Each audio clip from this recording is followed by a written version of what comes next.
Hello there. So I just read something and it kind of pissed me off, and so here I am. I haven't been here so often in a long time. I don't know what's going on. Expect not to see me for the next 6 months. But it's this deception, right? This Cloak of Illusion. And like Mirror Realm is a great way of giving you some idea, because it lets you know somewhat of the mechanics of how this is set up. You know, we kind of power this thing. It's like a Chinese finger trap. So Mirror Realm as an expression or a descriptor helps in that way, because, you know, what you throw out, you get back to an extent. But that's part of it, right? This is this deception, this cloak of deception that is woven. The fabric is woven so deeply into whatever this is that we find ourselves in, that we think it's us. And we're not. Like, the fortress can also be a prison very, very easily. And the comment was this. It was that life, everything that you imagine is life, is actually a dream.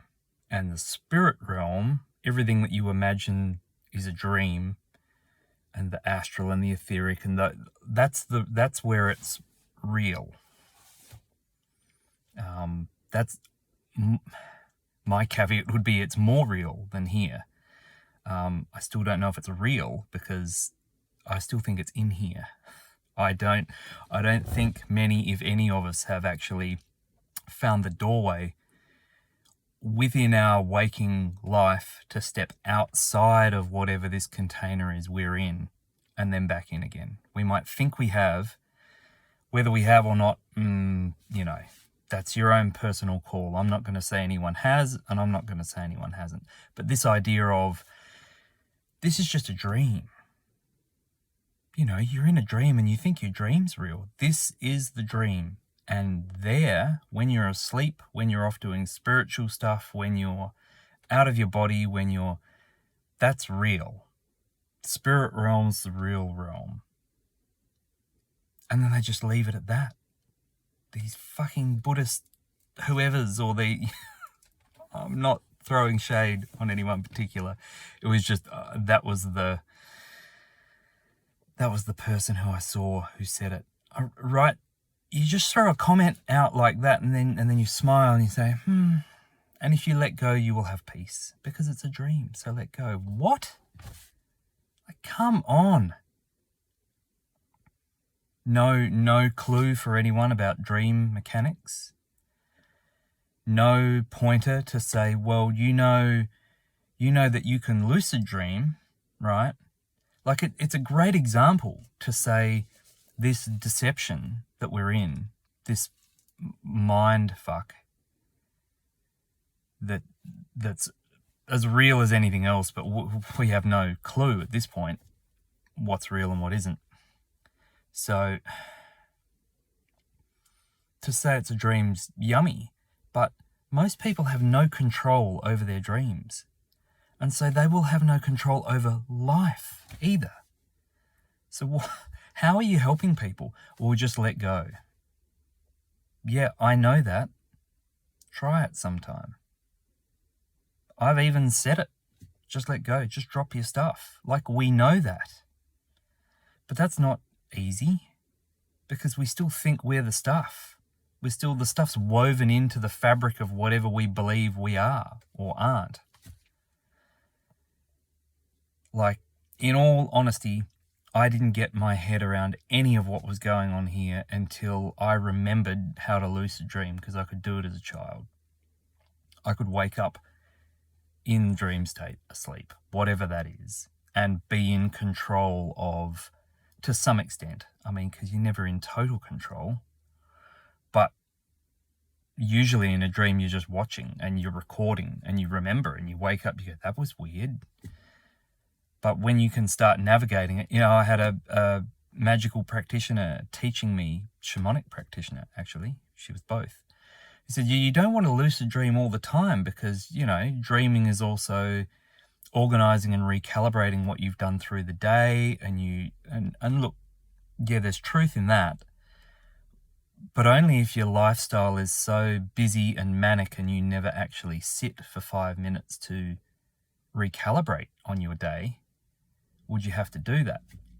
Because if you would sit for 2 minutes, 5 minutes, 8 minutes, 2 hours near the end of what you would call your day and go back through your day backwards, you would sort out most of it just by re-looking at it and going, yep, no, yep, swipe left, swipe right, didn't like that, that was okay, didn't like that. That's what you're doing. Like I said in the last one, the phones are showing us how stuff actually works. They really are. Like if you could do that, then you wouldn't be having dreams about trying to sort out what your life is. And even the dreams that seem like you're trying to reorganize or shuffle through or sort out what the day is, I think that's bullshit anyway. Most of that's screen memory stuff. Something's going on in what we call dream space, and whoever's in control of that space, because if you aren't in control, something is, whoever's playing master in that space is just cloaking images from your databank and plastering it over the thing that they want to hide from you. Because here, everything's hidden. The whole thing's deception. But in dream, people say, oh, take DMT or take mushrooms, or, yeah, but that's also a substance that grows and occurs here. So it's going to show you some stuff. It's going to show you behind some veils. It's going to boost you over some walls, but it still is in the construct. So, take it with a grain of salt. It's not going to blow its own cover. Jupiter is going to say Saturn is an asshole, but he's never going to say anything bad about Jupiter. DMT might blow the lid on the whole mushroom realm, but DMT's never going to say there's anything bad with the DMT realm. And the mushroom elves are going to tell you how those snakes are fucking assholes over in the DMT realm. Those acacia, those burning bush, vine anacondas, whoa, stay away from them. But the mushroom gnomes, no, we're all good, you hang with us. Like, it's still in here. So use your discernment. But, if you're not in control of the dream, and these things are putting cover, not even cover memories, but just they're just veiling this person in your mother's cloak, and you think your mother's in the dream, and you go, that's weird, what was mum doing in the dream? Didn't quite fit. Like, a dream with me and mum, fine, but it didn't work with the surrounding. The building was weird, this was weird, that was weird. Yeah, maybe just shut your eyes again and go back into that space and say, show me what's really here. I want to see what's actually taking place. Maybe you will, maybe you won't. Maybe you'll get nothing. It'll all look the same. Sometimes when you do that, it's vastly different. And so I'm not saying go and learn how to lucid dream. What I am saying is there are tips and tricks that you can teach yourself in waking life, so that when you apply them in the dream state, you can wake that conscious bit of you up in the dream and grab the reins. And those tips and tricks work just as well in this life to let you see what's going on. And you look up in the sky and it all looks normal, and you just adjust your filter slightly, like, is this a dream? Where am I? How did I get here again? Or did I just wake up in a room? What's the backstory? What's actually going on in the sky? And suddenly you see cogs and wheels and weird stuff and flames and big beings creating weather and, all those fantasy stories and biblical stuff and all of those things, they're not quite just made up out of thin air. Like, they are made up to sell a story and to sell a deception, because everyone's repping for their team. Everyone. There are very, very, very few beings here who are teamless, who are just here going, what in the F is going on? Where am I? Most beings join a side or a team, or come in on the side of a team.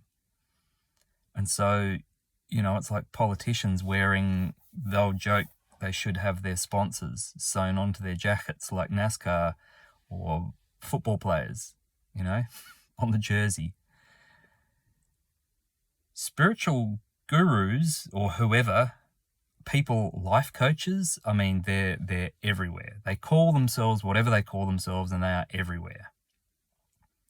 And they will probably be repping for a team, even if they don't know it. You'll catch it.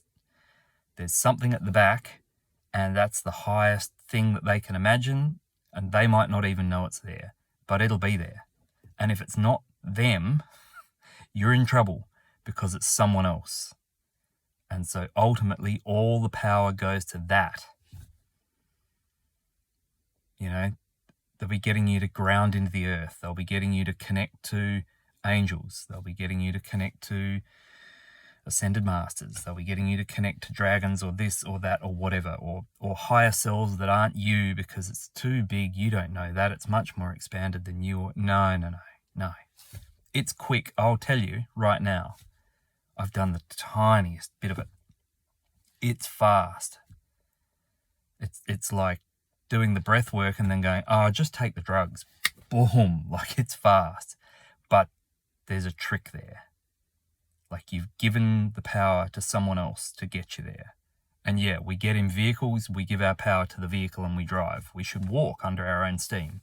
Sure, there's metaphors like that all the way through life. But,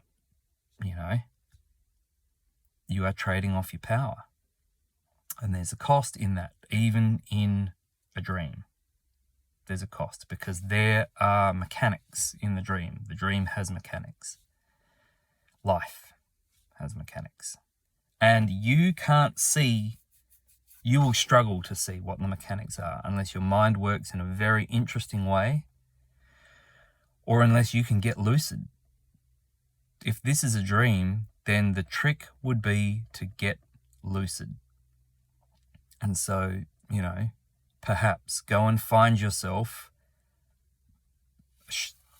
3 or 4 different references of how to lucid dream successfully, and just read the tips and the tricks, and then go, how could I apply that to a wake state?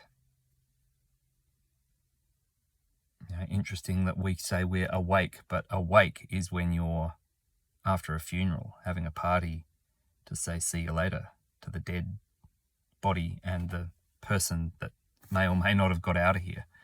Like, the wordplay. So, if life is but a dream, the question is, are you lucid?